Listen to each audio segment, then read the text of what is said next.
Hi everyone, my name is Andrew Balcombe. I'm an Australian stock shooter or stock videographer and photographer based in the Netherlands, and my channel is primarily focused on earning passive income through shooting micro stock. And I've made about 50 or so videos on this channel about that subject, so if ever you want to find out more about passive income and how to earn it using your camera, then feel free to dive into my archive, and I hope you find it useful. This episode today is a little bit different because I'm reviewing, after using it for about a month and a half, the iPhone SE 2020.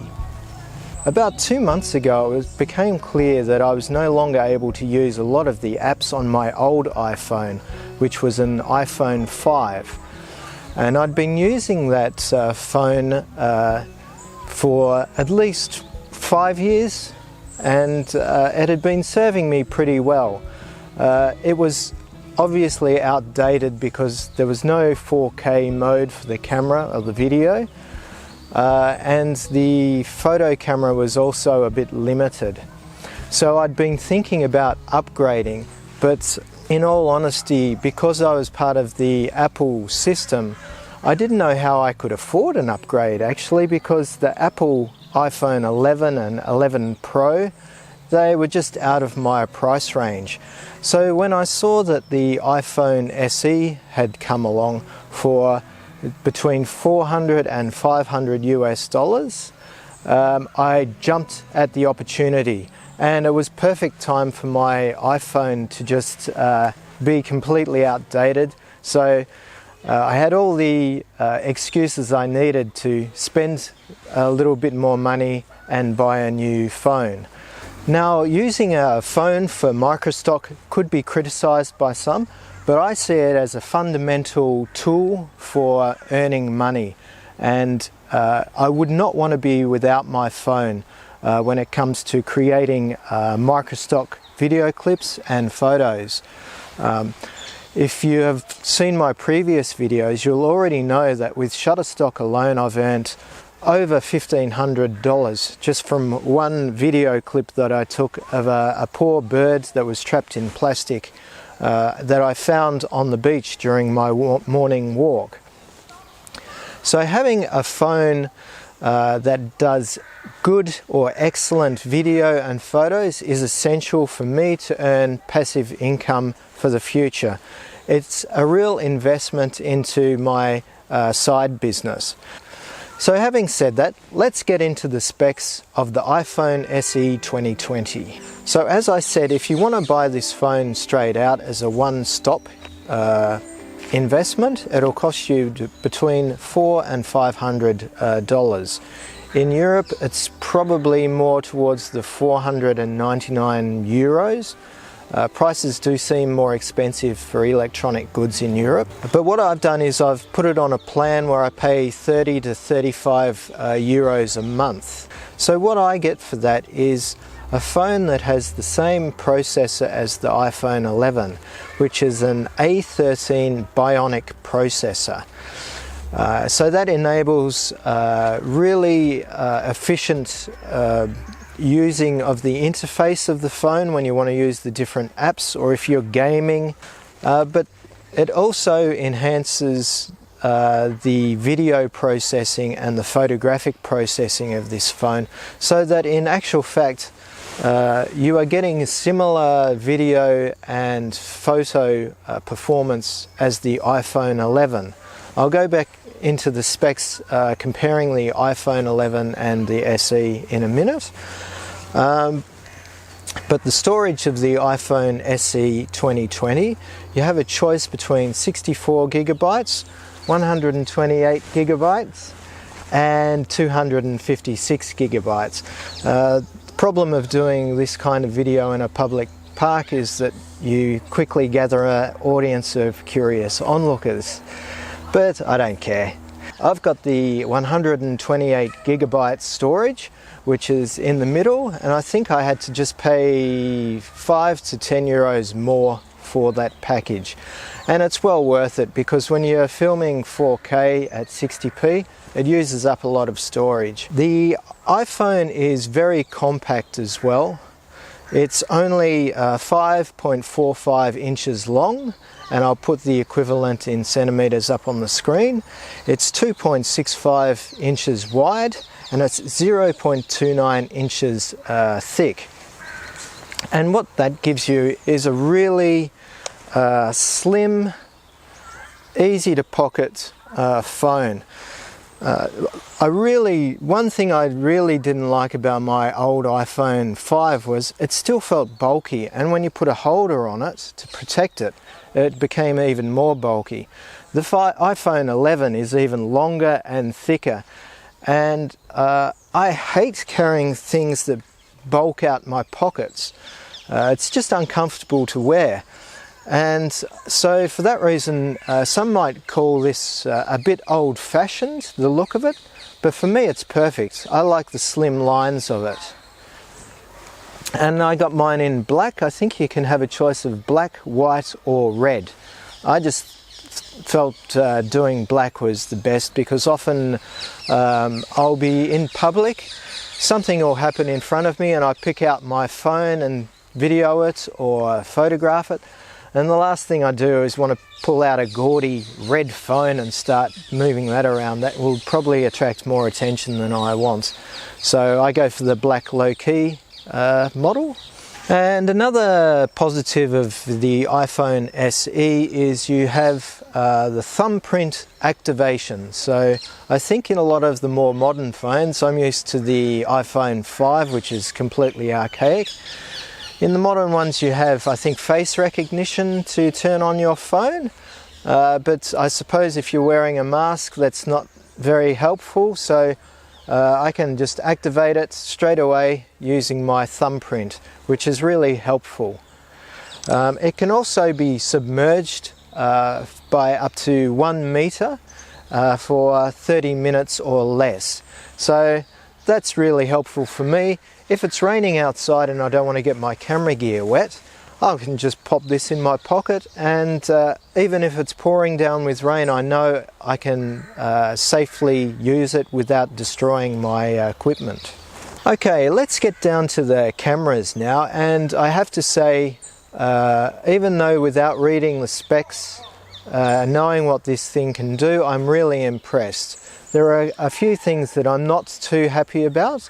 But overall, considering it's an iPhone with a tiny sensor, that iPhone 11 A13 Bionic processor really makes a difference. The back camera, which is the one that you usually use to take photos and videos of subjects in front of you, is a 12 megapixel camera with a 28mm lens. The front camera, which you would normally take for selfies, is only a 7 megapixel camera. Unlike the iPhone 11, there's no 50mm telephoto lens, and there's no super wide angle, which I think is about 16mm. But for $400, you have to make sacrifices somewhere, and even though I felt that often I would have to back up using my feet when using the 28mm, I feel that it's still very usable for most circumstances. Of course, if I want to take a photo or video of a subject a long way away, I'll use my 70 to 200mm on my camera or my 400mm. That's just the difference between a phone and a normal camera. The lens has an f1.8 aperture, And the still photos that you can take, the files come in JPEGs and HEIF, which is HIEF. And that's just puts more data into the photo, but doesn't use up as much data as a RAW file. I haven't tried that yet. I'm not sure my old Macintosh 13-inch laptop can handle those files yet, or whether I have the software to deal with them. And just comparing the, it's a wood pigeon. And just comparing the iPhone SE with the iPhone X, which is its closest competition, I guess, the iPhone 11 and the iPhone 11 Pro Max. I looked up the DxO ratings for all of those cameras, and it turned out that the camera for the iPhone SE had a rating of, for photos, 103, and video of 98, which is a pretty impressive score. For the iPhone X, the camera stills photos had a rating of 101, which is lower than the SE, and the video had a rating of 89, which is a lot lower, almost 10 points lower than the SE. The iPhone 11 had a photo rating of 112 and a video rating of 101, which is only just above what the SE offers at 98. And going all the way to the iPhone 11 Pro Max, the iPhone still camera is rated for 124 points and the video is rated at 102 points. I haven't compared the iPhone 12 because I just don't see the point. The iPhone 12 is 1,000 plus, as is I think the iPhone 11, and if you're considering buying the SE, you're not even in the ballpark for the iPhone 12 or the 11 Pro Max. Another thing you don't get with the iPhone SE that you do get with the iPhone 11 is night mode. So you can't shoot at night with the iPhone SE. Well, you can, but there isn't a mode specifically set up to handle nighttime shooting. So I think in normal daylight conditions, the video quality is excellent on this camera and the photo quality is also excellent. When I was out street shooting with it a while ago, I was taking some photos of a crate full of potatoes, and I noticed that when I was a little bit further away videoing it and photographing it, the potatoes looked more golden colour, but when I got closer, when I wanted to get a full composition of all of the potatoes, that golden colour turns to more grey. So another thing I noticed with this iPhone is that the white balance does fluctuate sometimes, so you have to be mindful of that, how the white balance looks. But that's just because the iPhone was on automatic, and I keep this iPhone on automatic because I'm a run and gun style stock shooter. So if I'm walking along the street and I come up to a scenario, I want to be able to pull the camera out or the phone out and just quickly capture that in a video or in a photo. For example, I was walking up my street the other day, and I came to a canal and I saw just a little further up there was a family of mute swans swimming on the canal, and I had about half a minute to pull my phone out, get into a position where I knew I could make a good composition of that family of waterfowl swimming past, and hold my phone steady enough and press the button. If I had been shooting in manual mode, I would have lost that shot and it wouldn't be in my microstock archive now, potentially earning me money. So for my style of shooting, which is mostly editorial on the street, or in this case it was a nature commercial photo, I shoot in automatic. So I have to be mindful of those issues such as white balance and other automatic issues such as frame rates. And let's get into the portrait mode now of the camera. And I took it out a few weeks ago and I came across this mannequin. So I took some portraits or vertical portrait shots of that. And I also took some landscape portraits of that mannequin. And I noticed in about 60% the photos turned out fine. But when I looked at a couple a little closer with the hair, I noticed there was some parts of her hair cut off around just above the ear level. So the portrait mode is good, but it's not perfect, and you do have to take a lot of insurance shots because you're not exactly sure which ones are going to turn out good and which ones are going to turn out not so good. Another portrait I took was of my son, who happily volunteered for the shot. I noticed that with his finger, some of it was looking a bit wonky around the side. So just another type of portrait, probably a less flattering one, I think, from my perspective. Yeah, just to emphasize that you have to take insurance shots, especially when you have unwilling volunteers. And what I really love about this camera is that I can shoot 4K 60, which allows me to slow the footage down to 50%, creating a kind of slow motion effect. And when I compare it to the footage that I get out of my little Panasonic FZ300, I'm really impressed.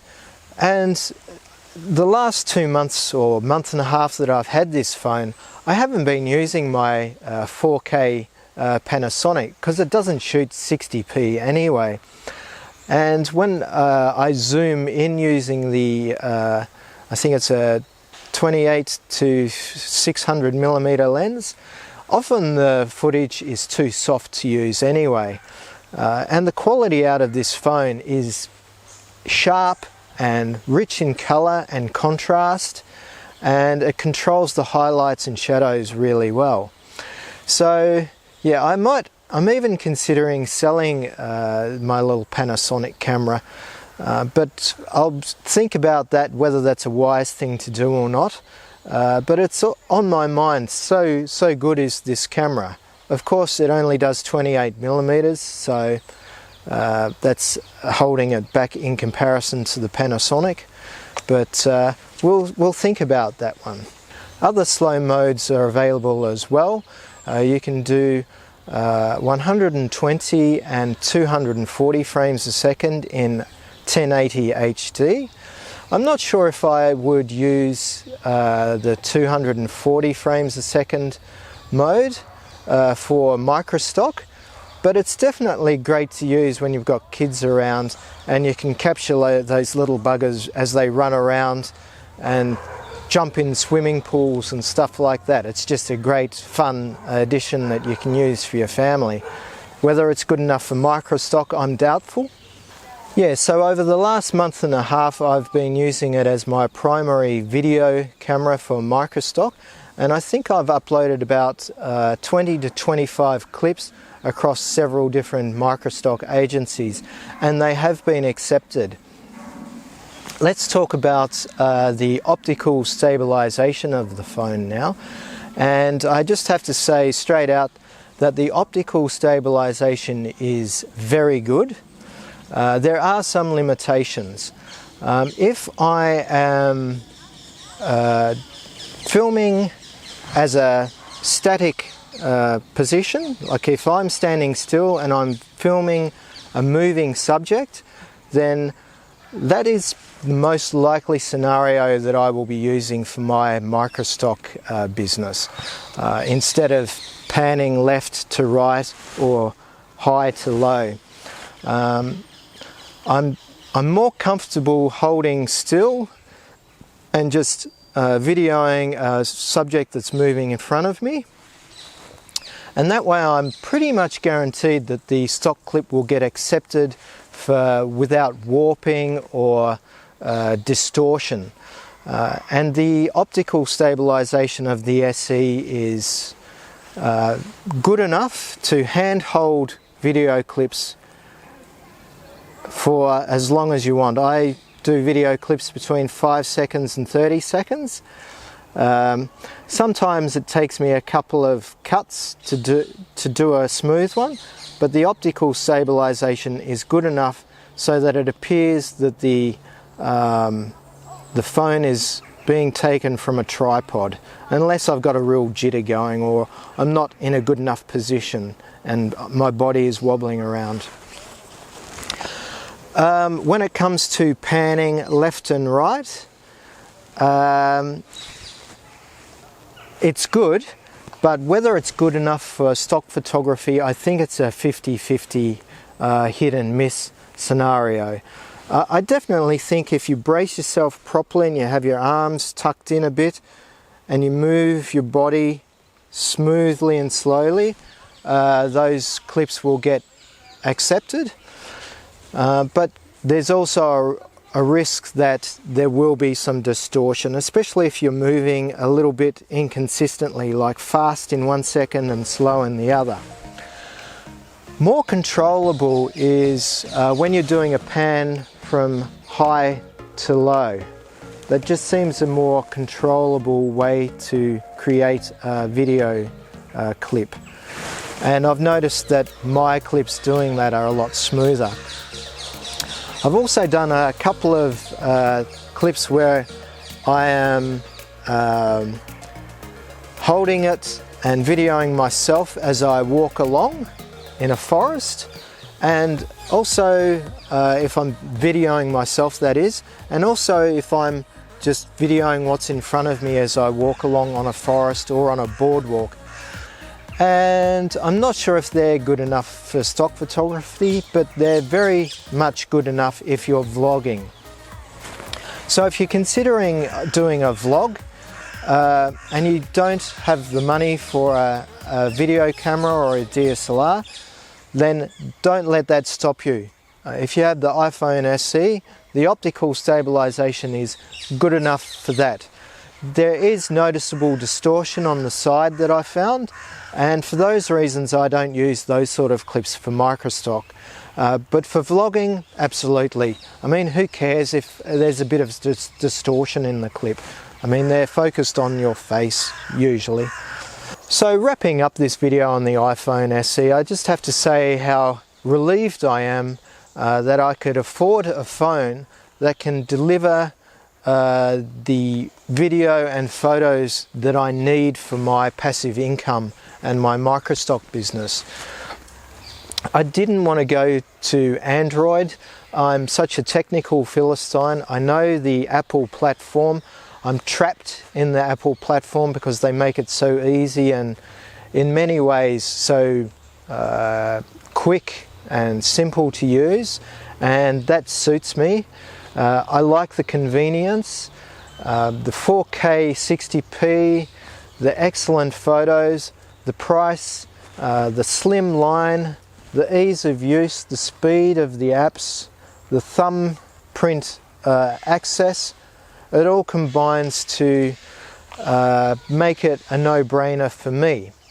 And in comparison to the Google Pixel cameras and maybe the Samsung, maybe the stills cameras and the videos fall down in some areas, but as an overall package it delivers exactly what I need to create microstock footage and photo content, and that has been invaluable. Okay guys, I'll wrap this up now. If you found anything in this video helpful, then I'd really appreciate it if you click the like button. If you haven't subscribed already and you want to know more about stock photography and videography and nature photography, then please subscribe, and I will see you next week. See ya!